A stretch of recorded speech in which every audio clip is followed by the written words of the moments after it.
예, 교재 제1장 제3절에 나와 있는 종합부동산세입니다. 우리가 이제 종부세는 평소에 뭐 관심들을 잘 안 가지시는데, 종합부동산세 같은 경우는 재산세와 똑같은 과세 방식이에요. 그런데 어떻게 보면 이중과세의 그 문제도 있어가지고 위헌 신청을 하신 분도 지금 꽤 많이 있는 걸로 합니다. 그런데 이제 지금까지 작년까지는 2013년까지는 종합부동산세를 국세청에서 과세를 했고 재산세는 이제 시군구청에서 과세를 했는데 과세 원리라든지 뭐 비슷하기 때문에 요거를 요번부터는 이제 올해부터는 시군구청에 지방세를 이관해서 그쪽에서 과세를 하겠다. 그래서 이것도 재산세와 마찬가지로 고지서가 나옵니다. 우리가 신고하는 개념보다는. 그래서 나오면은 그게 틀리지 않으면 그냥 내야 되는 거죠. 그래서 교재 보시면 종합부동산세 세액계산 흐름도라고 한 장에 딱 정리를 해놨는데 눈으로 보기만 해도 좀 머리가 지끈지끈하죠. 예. 어찌됐든 이런 시스템으로 흘러서 내는데 주택하고 토지에 대해서 낸다. 그리고 종합합산 토지분과 별도합산 토지분을 낸다. 이 종합합산 별도합산이 먼저 시간에 얘기한 재산세 과세 방식이었었죠. 그러니까 재산세하고 따로 가는 것이 아닙니다.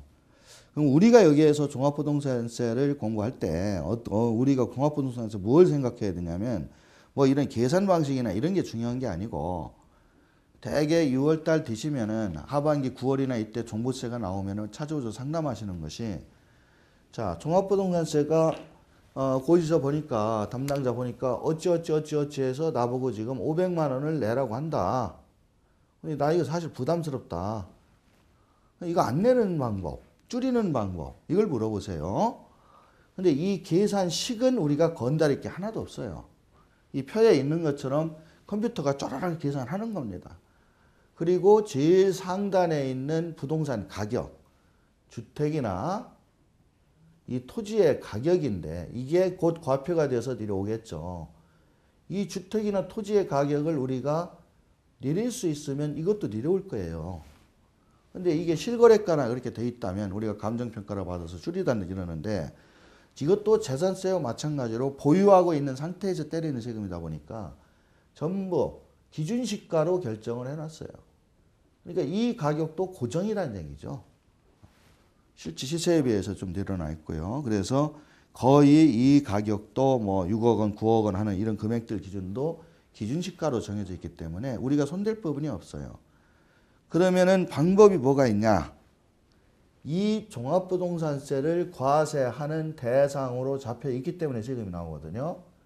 그러면 이 과세 대상에서 빠져나가면 안 나올 수가 있어요. 그러니까 여기에서 줄일 수 있는 거, 과세 대상에서 과세 대상 주택을 내가 집을 5개 있다. 다 합치니까 20억이다. 당연히 나오죠. 재산세 세율만 가지고는 조금 거둔 거니까. 그런데 5채 중에서 이 5개를 갖다가 내가 임대주택사업법에 의거해서 등록을 했다. 그러면 종합부동산세 과세 대상에서 제외가 돼요. 그러니까 20억이 갑자기 재산이 없어진 건 아닌데 그렇게 자기가 절차를 밟음으로써 이 자체가 0이 돼가지고 세금이 없어진다는 거죠. 그래서 종부세에서는 우리가 딱 공부할 것이 그겁니다. 내가 가지고 있는 땅이든 건물이든 토지는 거의 뭐 의미가 없는데 이것들을 이 과세 대상에서 어떻게 빠져나올 거냐를 연구하는 것이 제일 좋다 싶어요. 그래서 그 세액 계산 흐름도 보면 주택은 뻔하니까. 그런데 예를 들어 주택에만 과세하지 상가는 오피스텔 안 하거든요. 그러니까 과세관청에서는 주택으로 과세를 했는데 사실 내용이 상가나 오피스텔이더라. 그럼 그렇게 입증을 한다면 빠져나가겠죠. 그 다음에 종합합산 토지분. 앞법은 재산세에서 공부했지만 종합합산 대상이 되는 게 기준면적 초과토지라든지 아니면 나대지라든지 뭐 이런 것들이잖아요. 그럼 예를 들어 나대지 같으면 건물을 지었다면 빠져나가겠죠. 또 기준면적 초과되어 있는 땅을 필지를 분할해 가지고 실제 그 용도에 맞게끔 논밭으로 쓴다든지 뭐 이와 같이 용도에 맞게 쓰면 또 빠져나가겠죠. 그래서 종부세는 다른 세금과 틀리 이 계산식이나 이 재산에 대한 평가 유일하게 빠질 수 있는 건 내 집이 아닌 게 여기 들어가서 세금이 나왔더라. 뭐 그러면 그거는 내 집 아니니까 빼주세요. 이렇게 해서 나가는 것밖에 없는데 극히 그런 경우는 드물고 대상 자체에서 빠져나가는 게 중요합니다. 그래서 교재를 보시면 가산세라든지 납부기한이라든지 뭐 농어촌 특별세라든지 이런 것들이 있는데 그거는 중요하지 않고 그 다음 페이지에 있는 합산배제입니다. 종합부동산세 합산배제 주택을 여러 개 가지고 있는데 여기에서 세금을 안 물고 빠져나가는 합산배제 주택이 있어요. 그런 경우는 종부세에서 과표로 잡지 않는다는 거죠. 그게 어떤 건지를 한번 볼 필요가 있다. 박스 안에 있는 거 보시면 건설 임대주택, 매입 임대주택, 기존 임대주택, 미임대 건설 임대 민간주택, 리츠 펀드 주택, 미분양 주택. 지금 보면은 다 임대주택이에요. 그러니까 임대주택인데 자, 집을 여러 채 가지고 있으면 당연히 세를 줍니다. 세 주니까 일반인은 임대주택이라고 얘기를 해요.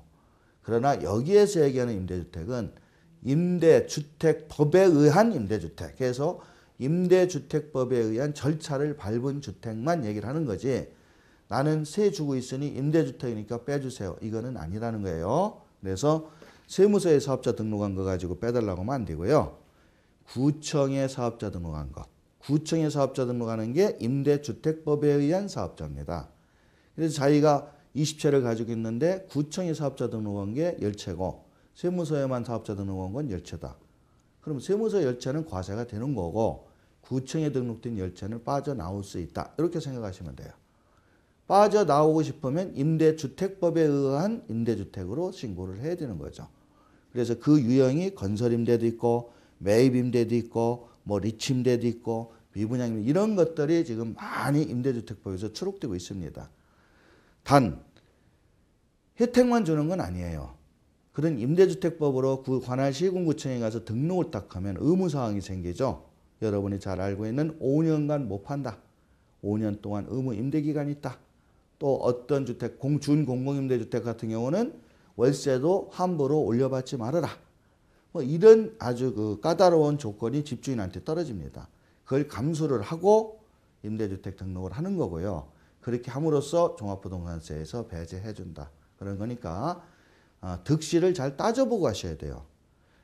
종부세 나올 때 이렇게 세금이 뭉탱이 나오니까 겁나가지고 무조건 이것이 좀 부담된다 해서 대뜸 그렇게 등록을 해서 구청이나 세무서 갖다 주면 빼주긴 합니다.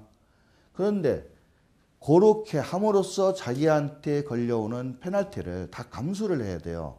그러니까 그 페널티 감수하는 게 이 세금 내는 것보다 더 부담이 될 수도 있다. 그런 경우라면 차라리 내고 말겠다. 이렇게 생각해야지. 종부세 안 낼 수 있는 방법이 있다 해서 무조건 그렇게 하는 거는 좋은 거는 아니에요. 그래서 교재 보시면 일반적으로 여러분이 가지고 있는 것은 그 주택을 한 채 이상 다 되니까 규모만 뭐 고가주택만 아니면 되니까요. 그거를 구청에다가 등록하면은 매입임대주택이라 해서 일반적으로 듭니다. 두 번째 칸에 있는 것이 거의 여러분들한테 해당되는 그 임대주택 유형입니다. 건설이나 이런 것들은 건설이사 이런 것들이 집을 아파트를 뭐 100채 200채 지어가지고 임대용으로 공급을 한다든지 이럴 때 해주는 건설임대고요. 두 번째가 일반 개인이 가지고 있는 주택들이 되겠습니다. 그래서 서울 시내 같으면 6억 원 이하고 지방 같은 건 3억 원 이하인데 그런 가격 이하의 주택은 면적이 주거 전용 면적이 149니까 웬만하면 다 들어가요. 일반 평형 50평일 때까지 다 들어갑니다. 그런 것들은 한 채만 가지고 있어도 등록은 가능한 거고 등록하면 10채 다 등록됩니다. 다만 임대주택법에 의한 조건을 지켜야 된다. 그거는 언제 공부하죠? 제4장 임대주택 사업자 편에서 상세하게 다시 공부할 겁니다. 그 다음에 건설임대주택은 보유기간에 하나요, 뭐 사용승인 이런 얘기가 있고요. 전용면적이 85평방미터 이런 거, 또 도시지역은 100평방미터. 이런 것들 그 추가 조건들 아래에 들었습니다. 그 다음에 한 가지 지금 얘기한 거는 종합부동산세법에 있는 얘기고 기타 다른 법에 조특법이나 이런 데에 있는 또 배제주택이 있어요. 그것도 잠깐 보시면 합산배제 기타주택이라 해서 2번 보시면 사용자 소유의 사원형 주택이라고 있죠. 근데 이 주택은 거의 없어요. 사장님이 집 사가지고 사원들한테 공짜로 공급해주는 집인데 그것도 10년 이상이나 그런 것들인데 10년 이상은 준 거하고 요거는 뭐 10년 이상 연수 제한은 없네요. 그런데 개인 사장이 집 사서 직원들한테 기숙사로 공급한다고 무상으로 한다고 그러지만 거의 이런 주택은 없죠. 그 다음에 기숙사 당연히 봐줘야죠. 3번이 동그라미 칠 내용입니다. 우리가 지금 이 공부를 하시는 분들은 주택 신축업에도 관심이 많은 분들이에요. 근데 주택 신축이라는 게 뭐예요? 땅 사서 빌라 20개 졌어요. 20개가 바로 분양되면 좋은데 10개밖에 안 되고 10개는 공실이네. 그래서 남은 10개의 주택이 자기 이름으로 되어 있어요. 그래서 그 주택에다가 너 집 10개 가지고 있으니 기준시가를 합쳐보니까 한 채당 2억씩 해서 20억이야. 그래서 20억에 대한 종합부동산세 내야겠다 하고 과세가 떨어지면 이 사람은 억울하죠. 왜냐하면 집을 지어서 사업을 하려고 했던 사람인데 내가 투기 목적으로 가지고 있는 것도 아닌데 분양이 안 되어서 어쩔 수 없이 가지고 있는데 세금 나오면 억울하잖아요. 그래서 이런 주택 신축 판매업자가 가지고 있는 미분양 주택, 이런 주택은 작업을 보시면 주택건설업자, 이거는 신축 판매업자 다 되는 거예요. 건축법 허가를 받았던 사업계획 승인 뭐 이런 거 다. 소유의 미분양 주택은 재산세 납세 의무가 최초로 성립하는 날부터 5년이 경과하지 아니한 주택.